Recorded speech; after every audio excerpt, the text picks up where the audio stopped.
Hello, everyone. My name is Anika Kanchi, and I'm an AI podcaster and part of the multimedia and marketing team at Bizru. I recently graduated from Columbia University with a degree in neuroscience and economics, and I'm super excited to be today's moderator during the webinar. I'm thrilled to introduce Ramesh Mahalingam, the CEO and founder of Visru, who will be sharing his expertise on the current state of artificial intelligence in South Africa. Together, we'll explore 10 hard hitting topics that focus on the last mile challenge of embracing AI, addressing the critical hurdles that banks are facing and preventing them from fully utilizing AI. Thank you all for joining us, and let's get right into it. Thank you, everybody, for joining the session with us. I look forward to sharing what we have learned from other customers. It is now well established that AI is a complete game changer.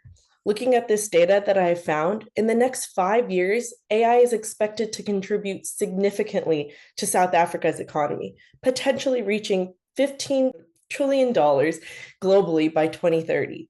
For South Africa, AI could account for up to 6% of GDP, translating into a staggering $1.2 trillion in economic impact by 2030. However, while the opportunities presented by AI are tremendous, regulated industries such as banks are finding it quite difficult to fully embrace this technology.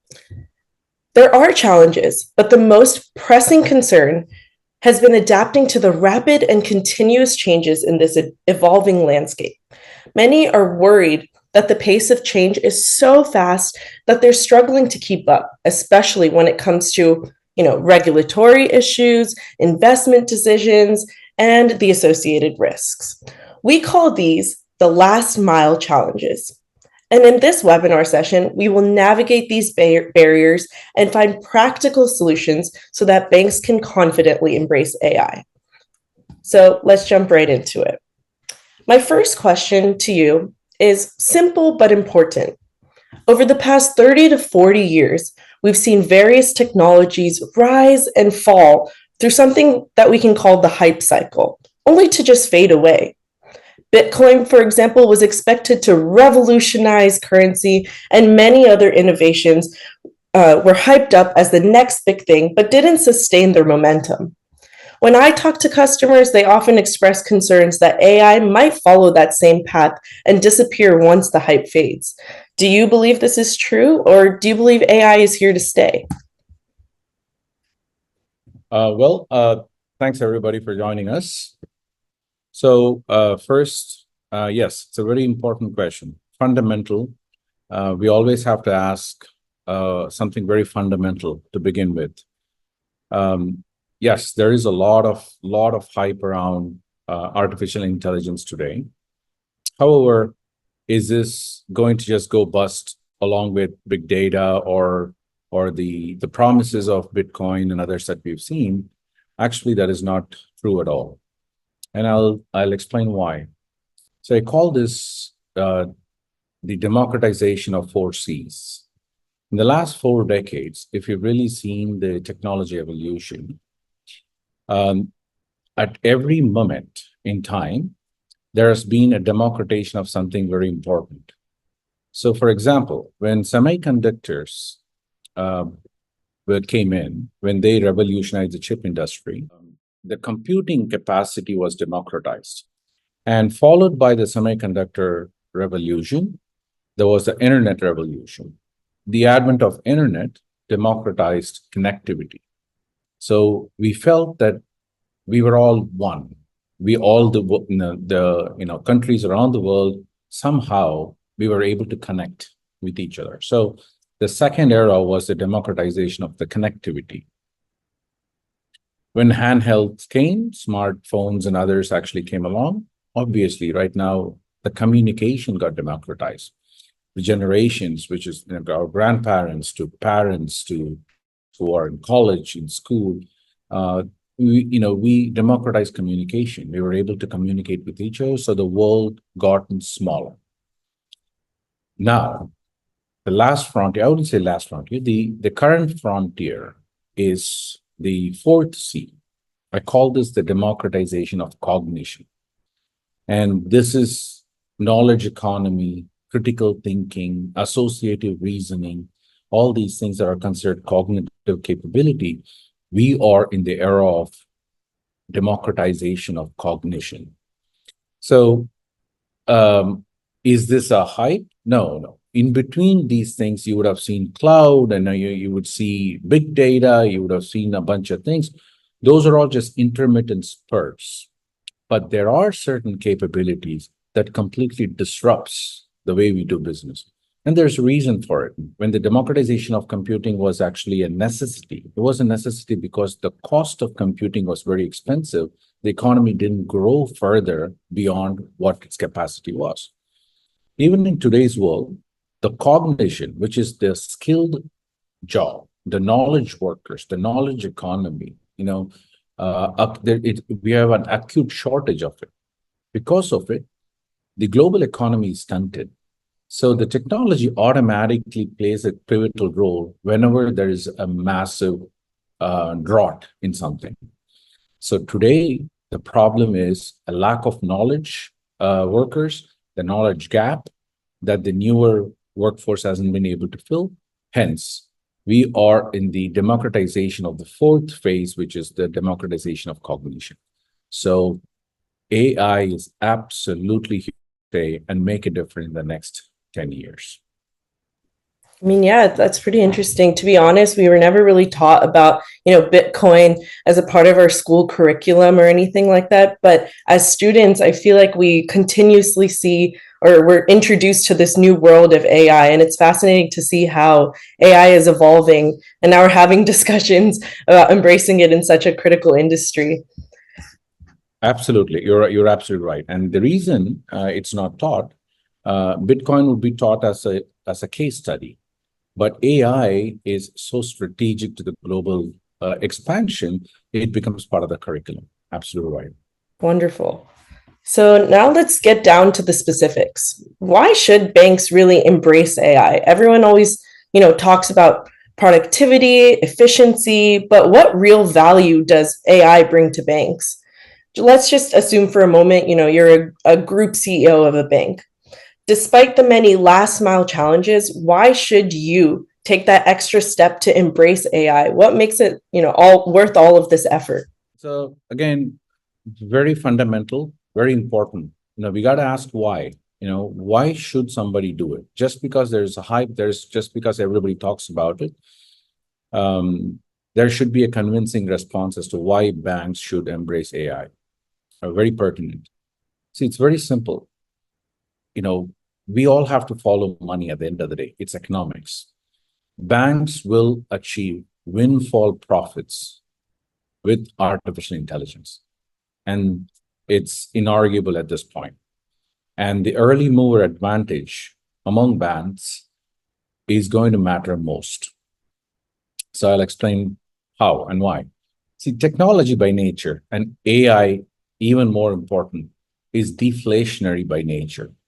That means it continues to become more increasingly efficient in the way it does business because of that the cost keeps coming down. So if you look at the bank's typical day-to-day operation, it's about risk mitigation, upskilling workforce and workforce management, the customer enhancement or personalization of customer experiences, taking care of all these manual processes, the legacy systems, new acquisition, customer acquisition, and so on. Every one of these pillars, you're going to see a significant reduction in the cost. So it's going to get to, first cents to a dollar and then keep going down even further. So in a nutshell, when you take a traditional bank that we have today, when you compare that with the future of the AI-powered banks, the AI-powered bank will be able to provide these services at 75% less cost compared to a traditional bank. That means if you are able to lend it at $1 as an interest rate, actually the AI-powered bank will have the power to lend it at 25 cents. Because the 75% that they gain can be passed on to customers. So while the cost going down already means higher margins, there's also a huge added benefit for banks. See, banks have a certain drawn down customer sweet spot. So anything beyond it, the services that banks are providing becomes more expensive for the consumers to enroll.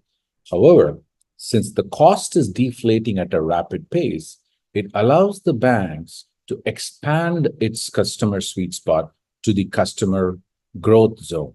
So what would have taken them a decade to get to, because of this sudden deflation of the cost, they will be able to get to it within months.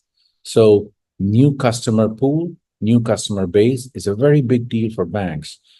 And a good example of this is 30 years ago or 40 years ago, if you really think about cars, the cost of making the car was very, very expensive and time consuming. But as robotics and assembly line and even artificial intelligence has been evolving in the car industry, you could get a car for like $6,000, $7,000.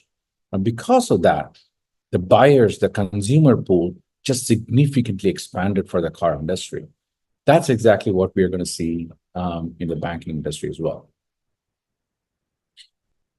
So the other two, these are risk components. Right? Banks are typically risk-averse institutions. They're always worried and concerned about volatility around the world, economic, market, and political volatility.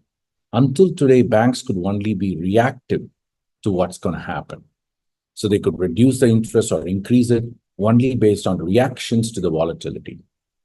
However, today, like AI, like Rover, in partnership with Vizru, we could actually predict the market volatility with higher than 90% accuracy to say what is going to happen. It can actually present indicators, trends, insights as to what's coming up. Because of this, banks can actually simulate risk impact scenarios or growth opportunity scenarios, growth expansion plan scenarios, and so on. So they could run so many different simulations by the ability of predicting these economic and market volatilities. It's a huge game changer for banks to embrace artificial intelligence. Now, the last, which is there's many more, but the most important ones I'm listing. The fourth one is the acute shortage today the banks are facing with respect to knowledge workers. So it's a knowledge trap. So if you have somebody who knows something only 30 years, that means somebody who just joined would have to wait a long time to actually fill that knowledge gap. However, now AI can execute these knowledge-centered tasks at unprecedented pace.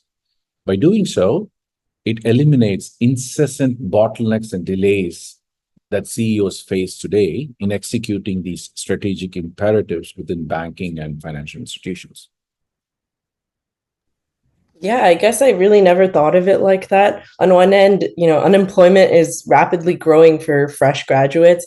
And on the other, you're saying that, there's a huge demand for knowledge workers.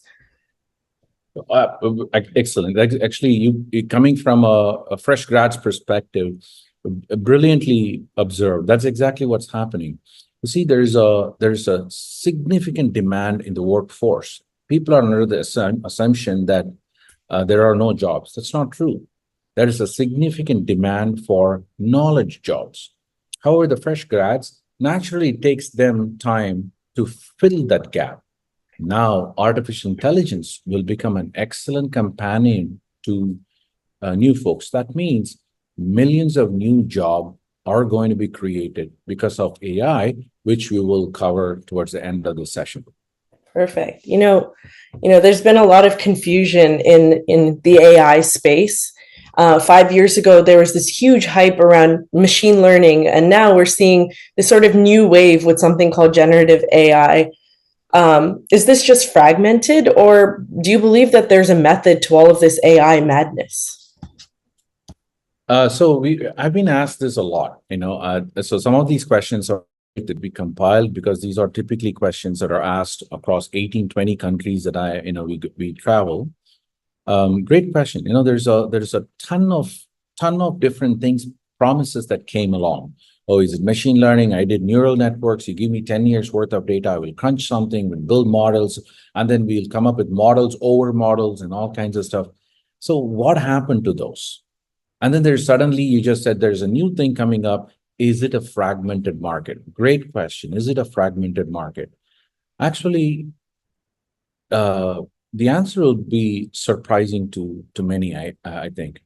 We are actually entering what I call as an era of AI convergence. It is actually not fragmented. There is indeed a method to this madness. So I call this the great convergence.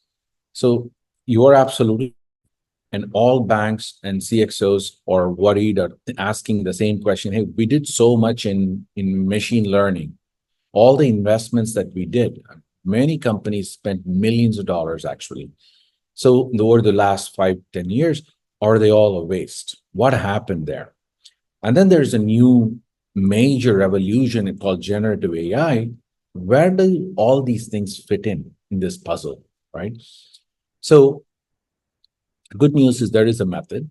So when the machine learning really evolved, we had this two major things that came about. One is predictive learning. The second one is pattern recognition. So two important cognitive skills were developed due to machine learning. Now, when Gen AI actually came about, three main things, I wouldn't say perfected, but it is pretty close to absolute advancement in those three fields, which is we learned that we could process natural language, which means, just dialogues, things, grammar, how, for instance, Japanese, how they share satire or sarcasm, and reading between the lines, inferring what somebody says. All these things are considered natural language understanding, and we really made great advancements there. And ability to generate the content was another major advancement. And third, ability to do associative reasoning. For instance, if we can say there is a smoke far on a mountain, we could assume there is a fire somewhere. So this level of inference and associative reasoning, artificial intelligence are really coming close to making these cognitive reasoning. So in short, machine learning and Gen AI actually are converging, which is why it's such an exciting time to be in. The 2025 to 2035, I call this the cognitive era of perfecting the GPT concept, which is the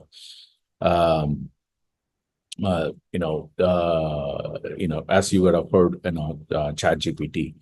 So it's called the general purpose technology.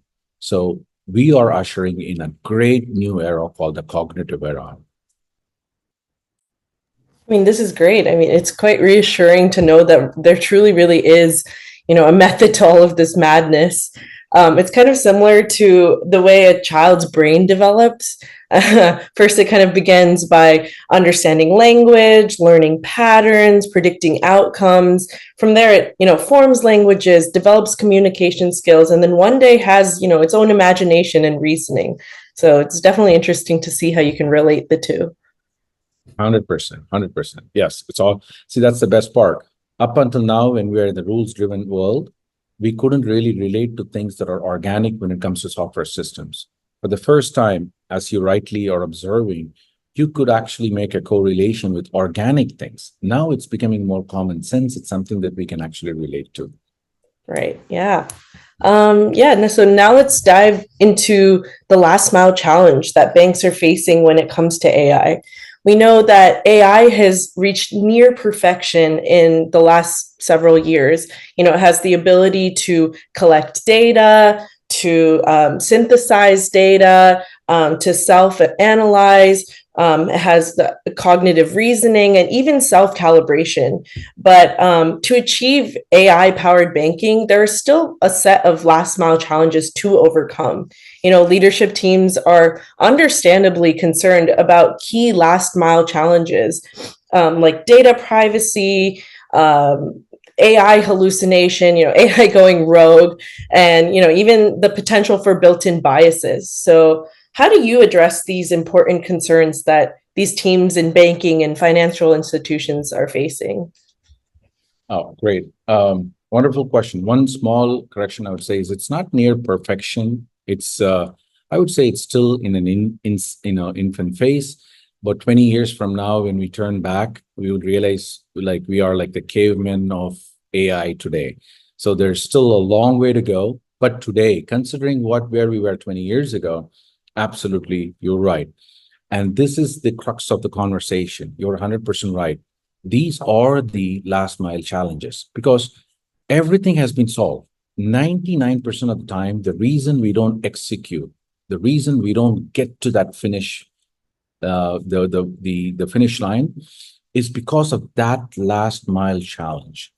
And Rover and Vizru, this is all from our own experience. This has been our uh, our focus because until you really solve or address or explain how to solve the last mile challenge, right, it defeats the purpose of any technology.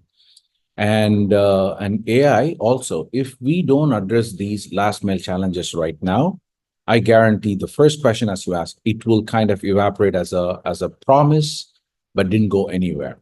So let's get to these last mile challenges. Realistically, we have come up with this model called nested doll approach for solving the last mile challenge. So I'll explain how. Many of you may have seen this nested doll. There's a small doll. They also call it the Russian doll, where it's a small doll, and then there is a doll around it, and there is a seemingly many layers of dolls.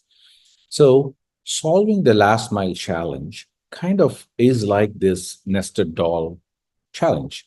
And that's how we have solved it, which I'm going to demonstrate in the next couple of minutes after this.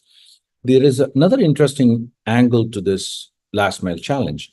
Not all these challenges are driven by the same leadership team.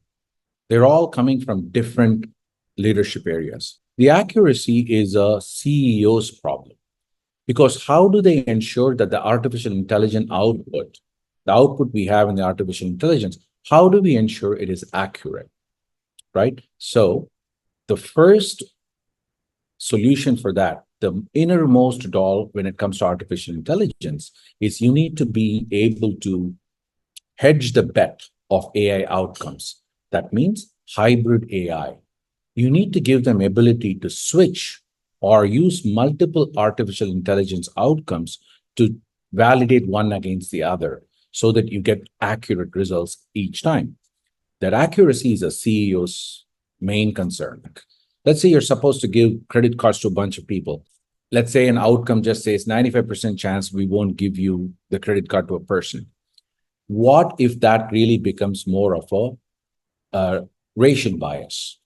So this is a main concern for for CEOs, accuracy. The second aspect is where do you deploy all this AI stack? All this customer information, your credit card information, your data, fraud, anti-money, all that information you're storing, when that really becomes AI enabled, you need to make sure that it is preserved properly.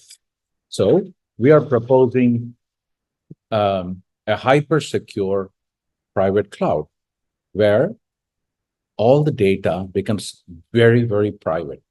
This is CIO's concern, right? This is what the CIOs always worried about. The third layer of the Russian doll is extensibility. Why this matters? A CFO is always worried about the investments they have made. A CFO is always worried about the investments they have made. So what that means is, if all the investments they have made, how do they repurpose it in case the AI strategy changes? So the third doll over the second doll, which is the extensibility layer, that gives them adaptability. That means CFO has to only pay for the incremental changes, not to make a cumulative investment again and again. The fourth one is the security hallucinations and the challenges of AI. We should build a cognitive workflow, which is what we are going to see. The cognitive workflow will allow the chief information security officers to be very convinced that the last mile challenge of AI has been tackled. The last very important one is the compliance, governance, and the regulatory aspects of it, which are still evolving. But rest assured, in about 12 months to 14 months, many countries around the world are going to introduce regulatory aspects. So we have regulatory workflows becomes the guardrail for ensuring that the AI output is conforming to all the compliance and government standards. So if you really think about this, unless you actually solve this like a nested loop or a nested doll, where innermost is the outcome of your probabilistic model, which is an AI outcome. Around it, you make sure it's private, you make sure it can be modified, you make sure it's secure, you make sure there is no hallucinations, and finally, you ensure it goes through the compliance and regulation so that the output that comes out that you give your customers are very, very safe. And we have actually solved this particular problem, which I'm going to show you a simple demonstration of, and it's just about 35, 40 seconds of demonstration. I'm not going to go too deep into it, just to give us an idea of how we solve it. Let's take a simple example. This is for a hospital, but it can also be the same for banks as well. Let's say you have a patient's information, and let's say I run through a question of, what is this patient's summarization of this patient's results. It can in real time actually run through the patient's diagnostics and become a doctor by itself and give you absolutely perfect, accurate results about the patient's results, for instance. Now the question is, how do I ensure this information is safeguarded as part of the last mile challenge? While the system gives you an outcome, while the system is actually telling you, yes, the blood level, the glucose level is this, and it's causing so many risks for the patients and so on, it is not enough to just rely on the AI to do it. Hence, we have this guardrail which follows the nested doll principle. So what we mean by that is, this is the AI that actually gives you the result. However, it doesn't just go out. After it comes out of the AI result, it goes through the guardrails. This needs to be compliant to certain things? Does this follow the security principles, the policy, the access control list, compliance and regulatory standards, and so on? It goes through many, many, many loops, and each of these loops can be designed by the banks themselves. This is how you ensure, even though it comes out of the probabilistic brain, it actually still conforms to the guardrails that we set in place. This guardrail, at the end of the day, is the last mile solution. And once you have the guardrail in place, it works beautifully. Now, regarding the other two, just the thought that I can walk through the data journey, step into the data journey in any order that I want, it implies that I control data. That means this data, the entire AI stack, is residing within this hospital infrastructure, for instance, or your banking infrastructure. So that means CIO can rest easy. That entire data set, AI, calls, prompts, everything is stored within their environment. Let's say that the last thing we mentioned, let's say the CIO decided, okay, my environment has changed. The AI, I'm told, that we have been investing in actually turns out is not the AI that we should be looking at. We should be exploring another AI, for instance. Well, it is pretty simple for us to actually start determining how to connect one system to another. So that means the CFO environment is all about dragging and dropping and adding new services onto it. So the point being, for a CFO, if at any given time they want to add a new AI system, now all the investments, as you can see here, all the investments that they have made, it's never taken out. Those investments remain the same. They just need to add new system and attach it so the CFO's cost also gets preserved. Okay, sorry. Okay, there we go. All right, so the point I'm trying to make was that particular guardrail, right, allows them to actually put together this nested doll approach. And this is how banks will be able to solve their last mile set of challenges going forward. So this will allow them to deploy any AI solution that they want. At the same time, it preserves the hybrid AI strategy. It ensures the data is deployed onto their environment. It ensures there is an adaptability and extensibility. It ensures there is a security workflow and the guardrail that you put in place, and it also ensures compliance and regulations are preserved. So the crux of this entire session is all about this last mile challenge. So when they are deploying any new solution, any new AI strategy, they have to ensure there is a cognitive workflow that's behind it that will follow through this nested doll approach to ensure that the AI not just works for today, it is also future-proof. Wow, yeah, it was definitely interesting to kind of visualize, the workflow or the pipeline behind the nested doll strategy. I come from a neuroscience background. So are you telling me that you don't need to know how to code in order to, do all of that? Exactly right. The code becomes optional. I mean, it's not even optional. You don't need the coding anymore. The generative AI and the AI studio within, and then the ability to build these guardrails as the last mile verification process, you can completely eliminate coding and start building the AI solutions very quickly. Yeah. All right. So right now, AI development is dominated by just a few companies. You can practically count these companies on your hand that control the AI engines, right? If banks around the world all end up using AI from the same few providers, does that not remove any sort of competitive edge? If everyone is kind of tapping into the same model, how can a bank truly differentiate itself? So I guess my question really is, what is the future state of AI powered banking?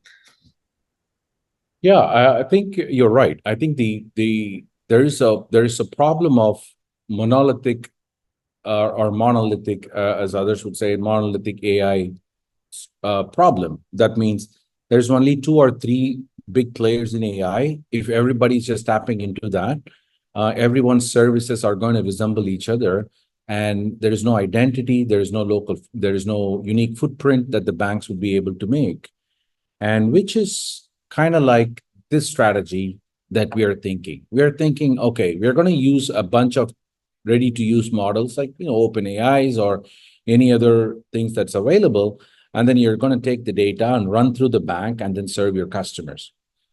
Actually, this is not the future state of an AI-powered bank. There is going to be a huge revolution that is going to take place in the next few years, where just like how in the last 30, 40 years, banks have what's called as a core banking systems, or CBS. The core banking systems was, established, how they personalize services to their customers. Very similar to that, we are going to have, that is, every bank and financial institution is going to actually have their own core AI banking system and AI core. So it's not that it will remove or it will not tap into ready to use models, but it is not just going to rely on those models alone. So there will be large players that will be still utilized.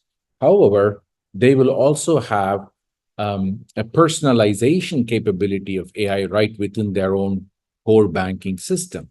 So the AI personalization will take information set and it will apply their data set within, and then send it through these cognitive workflow example that I had shown, goes through the last mile verification process. And this service that comes out of the bank, which is through the AI, local AI personalization and the last mile verification, which I call the core AI infrastructure, from it, when it is actually delivering to their services, it comes out as a very unique footprint. So every bank, as well as community banks or large institutional banks, investment banks, they all would want to create a unique footprint, by which I'm talking about a unique AI product and service that they want to deliver to their customers. And so in order for them to be able to do this and also preserve that intellectual property, the future state of AI is every AI-powered banking is a core AI system that will be running within every bank, and from which they will be able to provide hyper-personalized services, in unique ways of detecting frauds on our end and analyze risk, KYC processes, and so on. And this is the standardized practice that would be adopted within the banks once they go all out with AI. Oh yeah, it's great to hear that banks can personalize their services even while using AI, creating what I guess you called a unique AI footprint. But have banks, in the past created a unique footprint like this before, or? Yeah, they have. The best example is the IBM mainframes. Many years ago, decades ago, when IBM actually came up with the mainframe, every bank adopted this mainframe strategy.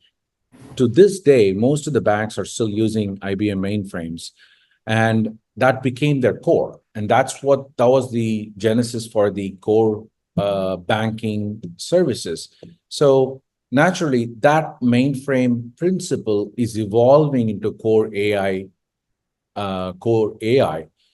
banking. So people were thinking core banking will become coreless banking. In reality, the coreless was a transitory step. So from the core banking services that the IBM mainframes were actually powering, it is now transforming into core AI services. So great question. There is a precedence to it, and now the banks are going to shift towards the core AI environment. Wonderful. Now let's kind of talk about how to get started. Is it possible for banks to get something up and running within a week, or can they launch a pilot program in such a short time frame? What do you recommend the steps to take in order to get going right away? So honestly, there are hundreds of use cases, hundreds of them that banks and financial institutions can adopt today. Hundreds of use cases, and unlike what they really think, it really is not a months or years worth of effort. They can actually bring this up and running very quickly. And I'm going to recommend a few of them that customers have really enjoyed, because the gratification is instantaneous. They can actually see the value. Management gets very excited about it. It becomes a high-profile initiatives. They're getting very excited about it. So fraud detection is a very big one.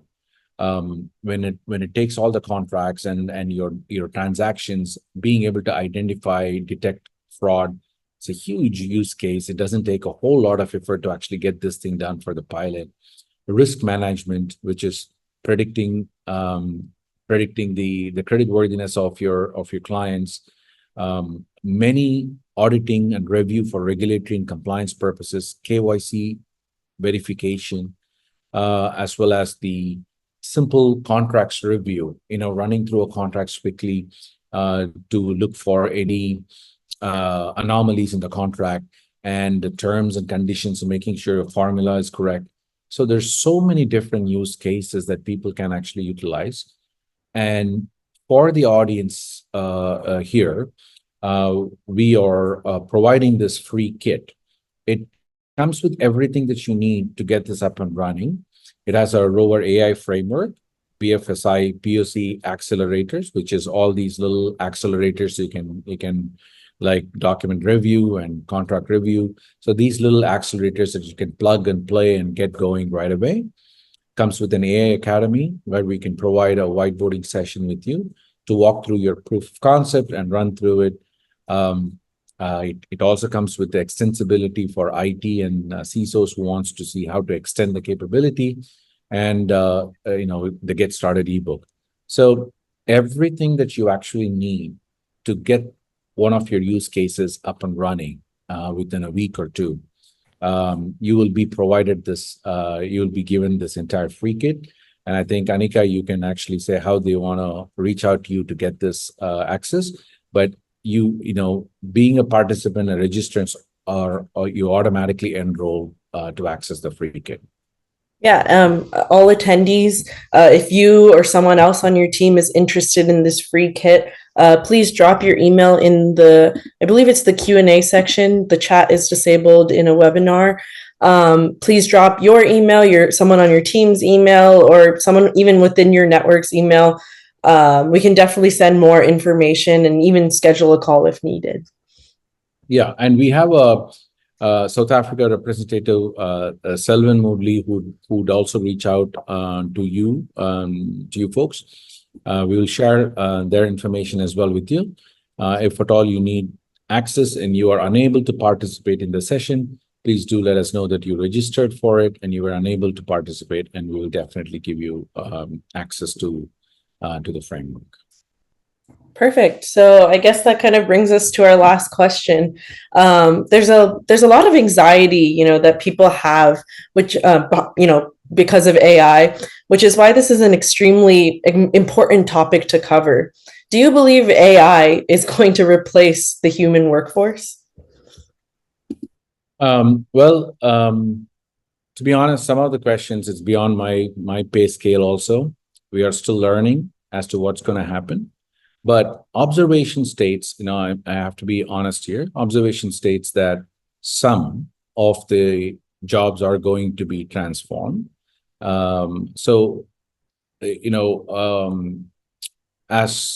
one, the way we want to consider this is AI is a job transformer, and it is not going to be a job eliminator. So what we mean by that is there's going to be so many new roles that didn't exist before. 20 years ago or 30 years ago, there was nothing called business analyst. It was created because of the need. Similarly, now the AI is creating a whole new set of needs in the banking and financial industry.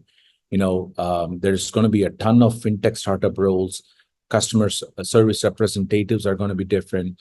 You're going to have AI augmented agents, data scientists, product development specialists, advisory and consultant, who can leverage AI to provide the right advice. AI ethics and governance specialist is going to be a very, very big department where regulation is going to play a very important role. So I don't think the jobs are going to go away. There is going to be millions of net new jobs that artificial intelligence actually going to create. But Anika, as you pointed out the first or second slide, there are millions of new folks, younger folks who are joining the workforce, who are trying to figure out where they fit. And yet there is a significant demand in the knowledge economy, in the knowledge worker, that is going unfilled. So that gap is what the AI is actually filling. AI is going to play a very important companion to the newer folks into the workforce as well, help them to get to fill these gaps and create new jobs. Now, there's two contrasts I do want to point out here in one of the surveys. There's 74% of the CEOs are sure they're going to convert everything into intelligent technologies like AI. 74% of banking executives believe in this. However, only about 3% are actually investing in reskilling the workforce. There is a significant gap between reskilling, upskilling the workforce to the ambitions and aspirations that the executives really have. Now, how do we fill this gap? To be fair, even the executives are actually struggling to figure out how to fill this gap. That's where this is going to actually help. If your team gets excited and gets on board with getting one or two of these use cases with the free framework, what this allows you to do is it allows you to self-reskill, self-upskill your organization. And you don't have to rely on the executives and management to actually do this. You can actually play a very important role and showcase the value of artificial intelligence. And more importantly, it provides a great way for the banking executives to look at their institution, their processes in a whole new light. So upskilling and reskilling, the teams have to understand it's not just the executives who have to provide. We are at the democratized environment. That means anybody can actually pick this up and start running with it. So I recommend and I urge teams in the banking organization, start looking at how AI can play a role in making things efficient and work with us. Yeah, I mean, I'm thrilled to hear that, AI will end up creating more jobs in the future. Yeah, thank you everyone for joining this webinar. Hopefully we'll have some more down the line and you all join then too. And we will share the recording of this webinar as well, right, Anika? Yes, yeah. Yeah. Awesome. Perfect. Lovely. Thank you so much. Take care, everybody.